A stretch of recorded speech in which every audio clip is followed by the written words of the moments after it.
The South accuses Khartoum of stealing oil on transit through the north, while Sudan says it was confiscating oil as compensation for what it says are unpaid fees for using its pipeline. Many issues remain unresolved, including oil, debt, and violence on both sides of the poorly defined border. The African Union is sponsoring talks between the two countries this week, but Sudanese Foreign Minister Ali Ahmed Karti dampened hopes of a quick deal, rejecting the South's criticism of his move as childish. And calling us, taking their oil or stealing their oil, this is childish. This is childish. We are a sovereign country. This is our right. If this does not fit them, let them block the oil. It is their oil. We will not at all fight for the oil to come through our pipeline. Tensions escalated last week when Khartoum said it had started confiscating oil from landlocked South Sudan, which exports its crude through Sudan's pipelines to a port on the Red Sea. Sudan's economy has been badly hit by the loss of two-thirds of oil production to the south. Sudan and South Sudan have been discussing a transit fee for southern oil exports since Juba's independence, but their positions have remained wide apart. Khartoum wants $1 billion in rare payments plus $36 a barrel to use the export pipeline, roughly a third of the South's export value.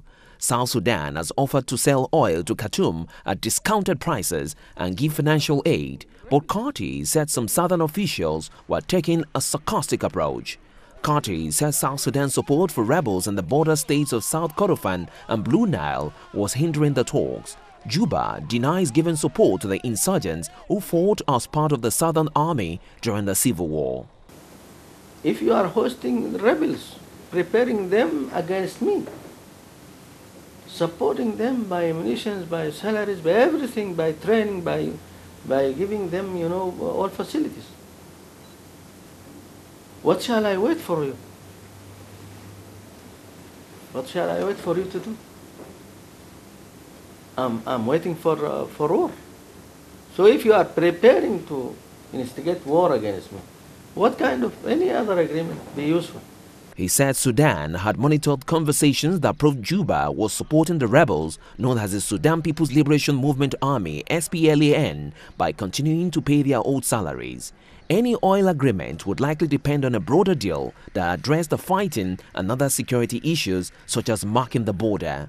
Speaking ahead of new talks with Sudan in Ethiopia's capital, Addis Ababa, South Sudan's chief negotiator, Pagan Amon, said Sudan had taken control of 2.15 million barrels of southern oil at Port Sudan, loading oil onto vessels belonging to Khartoum as both countries argue over how to share oil revenues. This is an act of state piracy on transit goods and is a grave violation of international law committed during what is supposed to be peacetime between our two countries. This is not only theft, it is robbery, because it is clearly and apparently is with the use of force. Amon said on Sunday oil companies had sent a letter to Khartoum verifying that South Sudan had paid for the use of oil infrastructure in Sudan since July and accused Khartoum of stealing its oil exports. The African Union High Implementation Panel and the international community, however, should take note that the South's generosity and patience is close to reaching their expiration period.